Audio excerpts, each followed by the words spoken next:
To get started, we need to shift our mindset a little bit and think about where we want to be in 20 years, not necessarily think about where we are right now. Where you are is only temporary.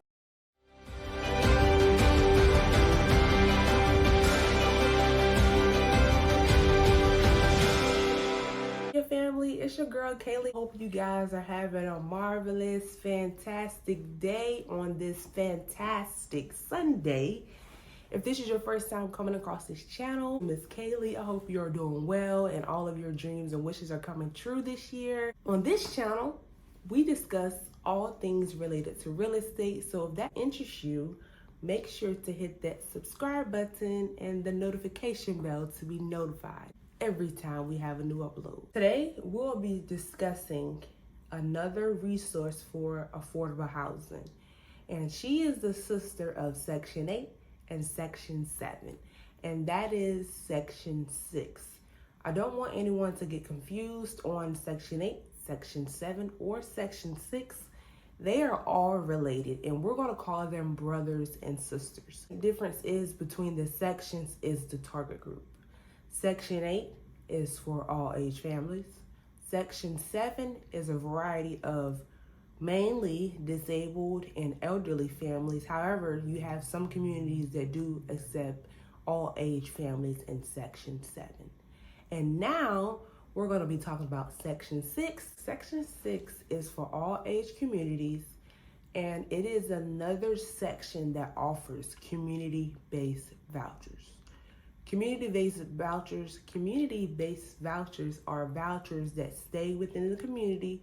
However, if you do qualify, you can live in the community for affordably. However, if you do decide to move, that voucher does stay with the community. Whereas Section 8, the voucher is with you. If you move to Wisconsin, if you have a vacant available property in Wisconsin and you are eligible to move in good standings with your social worker, you can move your voucher to Wisconsin. Qualifications for Section 6 is no criminal history and no evictions in last 7 years from when you are looking to get assistance. If you happen to have any evictions or criminal history within the 7 years, I will still send you positive vibrations and let you know to test your luck.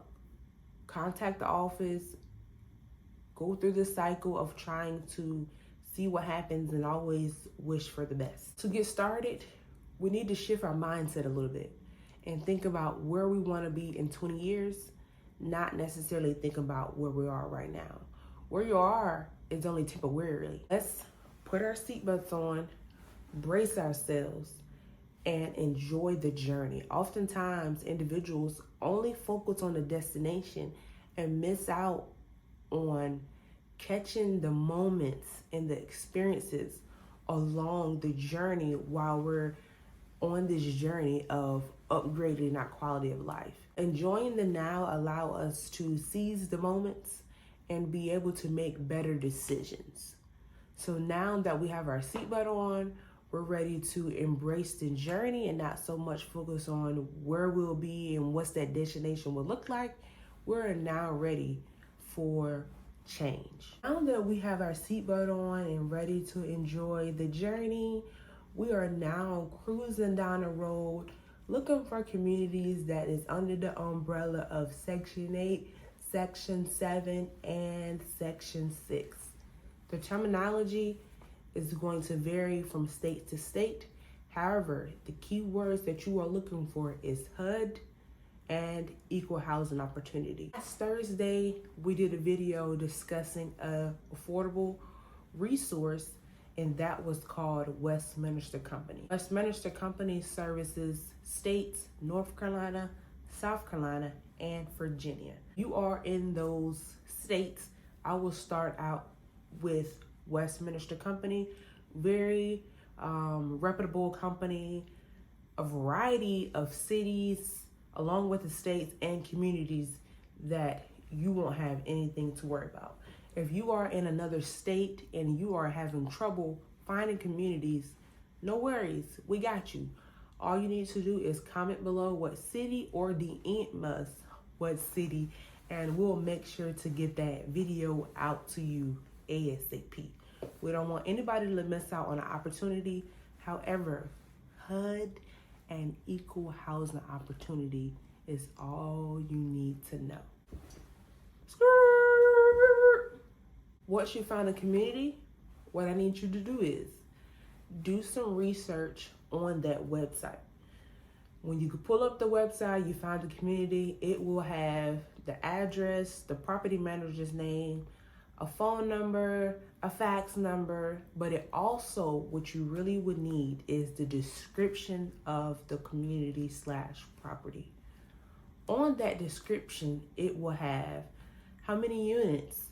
If it's a townhome community, is it an apartment community, is a mixture between townhome and apartments. What you really need to pay attention to is if that community is for 55 and up, or does it accept all age. You have to have a disability to qualify to get into that community. We don't want to be applying for 55 and up and we only 25, okay? We don't want that mistake. We need to read and then apply to that community once we are sure that we qualify, age, etc., etc., etc. One thing I do want to let you guys know, for a majority of these communities, they're going to offer 1, 2, 3, and 4 bedrooms, depending on what community, right? Most times, the 2 bedrooms are going to be, you are going to be able to get a 2 bedroom quicker than a 3 and a 4 bedroom. If a community has a 4 bedroom, you're probably going to get a 2 or 3 bedroom apartment quicker than a 1 bedroom or a 4 bedroom. I say that because the 1 bedrooms are typically for our elders. Once an elder get in the community, they really ain't going nowhere. 4 bedrooms, sort of kind of the same thing. Someone with more than 3 kids, they're typically probably not going anywhere either. The 2 bedrooms, for whatever reason, is a quicker turnover rate, and you can get in a 2 bedroom quicker. How they room you up based on how many rooms you are eligible for is 2 people are allowed to be in 1 room, and that qualifies you for 1 bedroom. So let's say it's you, your boyfriend, and you got 2 kids. You and your boyfriend qualifies for 1 room, and then your 2 kids is in another room. So that is how you would know how many bedrooms you qualify for, because they will ask you on the application, are you interested in 1 bedroom, 2 bedroom, 3 bedroom, 4 bedroom? I would suggest check them all, because you want to get in there when you can, ASAP, as quick as we can. I know most people want, more bedrooms. However, getting a community is what really matters. So if you qualify for a 2 bedroom, however you want a 3 bedroom, click 2, get your apartment, and then you can get on a list for you to move to a 3 bedroom when a 3 bedroom comes available, if you qualify once that time comes. The main thing is you want an apartment, and how many bedrooms, it really don't matter. People can be sleeping in the living room as long as you got a roof over your head. That's what I'm trying to say. Once you have found the right community based off location, based off of opportunities, because we are looking for resources to help us upgrade our quality of life. So we have already did research. We know what trade we want to do. We know what degree we want to do. We know what we want to do after we get the trade or the degree. And we're moving and looking in locations that is going to help us complete the whole entire mission. We just don't want to go nowhere with no purpose. We're moving to a certain community, the right community, the perfect community, based off of what we are trying to do and will be doing this year. Understand? Okay. Once you have found the right community based off your location and your needs and your children's needs, now you want to apply. Once you apply, you need to see if they allow you to drop it in the office or allow you to fax it in. You don't want to be faxing anything in without permission, essentially, because you want your application to be turned in correctly for you to be added to the waiting list ASAP. If you're not sure if they allow fax, one thing on the website, you see your address and a phone number. Hey, my name is Brittany. I'm calling. I just filled out an application. I wanted to know, do you guys accept applications to be faxed in? Hey, yes, we accept it. Oh, no, we don't accept it. You can bring it in on a such and such date. Okay, thank you. If they allow you to fax it in, and then also call back. Hey, I just faxed in my application. I wanted to know, did you receive it? Yes, I received it. Okay, thank you. Or no, I didn't receive it, and you got a problem. So you want to catch it as soon as possible. That way we can get on the waiting list ASAP, because the waiting list is usually 6 months to a year if you've done it properly, or you have an option to do what they call work preference. Work preference is a system that Section 8, Section 7, and Section 6 participate in for individuals that have been working 6 months consecutively at the same employer. They consider that person a work preference. So if you've been working in one city and you want to move to the next city, I'm sure it has to be a chain. So Barlow's, Planet Fitness, Bojangles, Hardee's, whatever it is, you have to be working there consecutively 6 months for you to be considered a work preference. If you are a work preference, Section 8, Section 7, and Section 6 has a system that way that you can get up the waiting list faster. They do check if you are truly a work preference during the interview phase. If you have done everything properly up to this point, the interview phase, they will be checking all documentation, social security cards, birth certificates, IDs, check stubs for your consecutive 6 months. If your consecutive 6 months checks out, and you are in good shape. While you're on the waiting list, most communities will be corresponding with you via mail. So make sure that you have a proper mailing address. Even if you don't live there, make sure your auntie check, making sure that you get your mail. That way you can correspond for you to get your apartment. Hey auntie, did my mail come? I'm trying to get my apartment, you know. So you want to make sure that you're corresponding with your family members. If you don't happen to live there, that's okay. Do what you gotta do. That's why we're doing this, to be able to get where we're trying to get to. You feel me? Okay. So make sure that your family members let you know if you've received any mail, because if you don't respond by that due date that is on that mail correspondence, they will kick you off the waiting list. Goodbye. And it's no returning. You have to apply, do all of this all over again just to get back to this point on the second go round. And we really don't want that, because we could have already been in school and trade, having our apartment and all of that stuff. So we want to make sure we take care of these things the right way the first time. Okay. Reading is fundamental. So make sure if you have any questions, if you're feeling unsure, call the number that is on the community that you are interested in and ask away. They are there from 8 to 5, 9 to 5. They need something to do anyway. So call, make sure you're filling it out properly, verifying things before you send it in. That way you are not held up. Okay.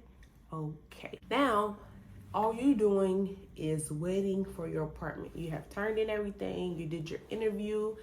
Now you're just waiting for a vacant apartment. So I would suggest that you are preparing already. Before we even get to this point, you have been preparing, decluttering, organizing, praying, wishing, believing, all of that. Because change is coming, baby. And you don't have to worry about it. Change is coming with some unexpected gifts that we don't even know. After your interview phase, they will move to phone correspondence. So you want to make sure that you have the proper number on your Section 6 application. If you have changed your number after your interview with the Section 6 office, you want to make sure they, out of everybody, get your new number. You don't have to give it to your man, your boyfriend, your mama.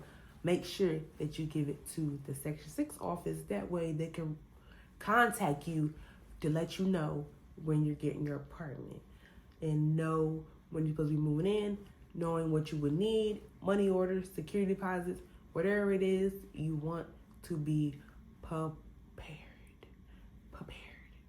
Preparation is key. Prepared, okay? Okay. On this journey, I want you to know that it will not be all sunshines and rainbows.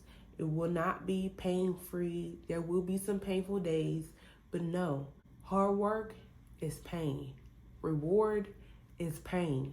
So know that on those hard days, you still got to get up and knowing in 20 years, I ain't going to look like what I've been through because I made great informed decisions along the way. I prayed, I asked, I believed, I did all of that. So know that it ain't always going to be easy.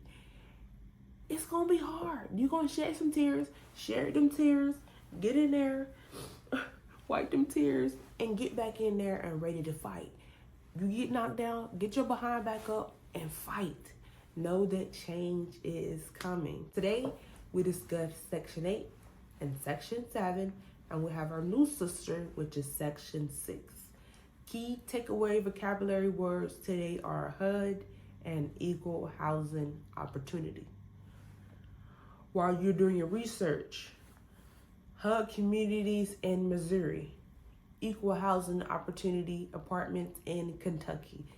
That is what you want to look for if you are on Google and you have to put in the key words for you to get the key answers.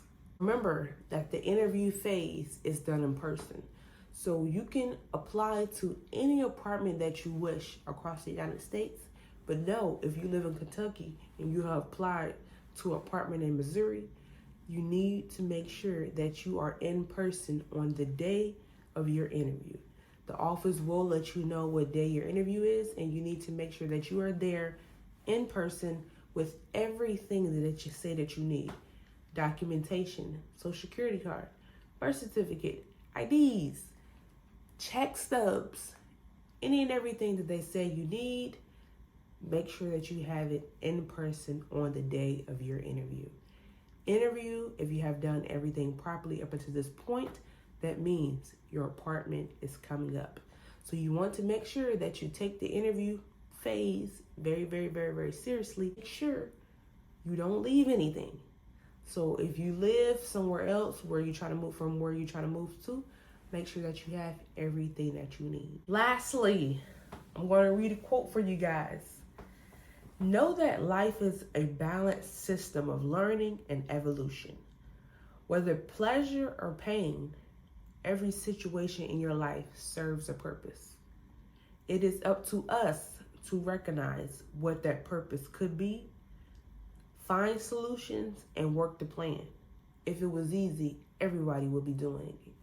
I'm your host, Kaylee. Thanks for tuning in. If you have not done so already, make sure that you hit the subscribe button to be notified the next time we have a new upload. See you guys.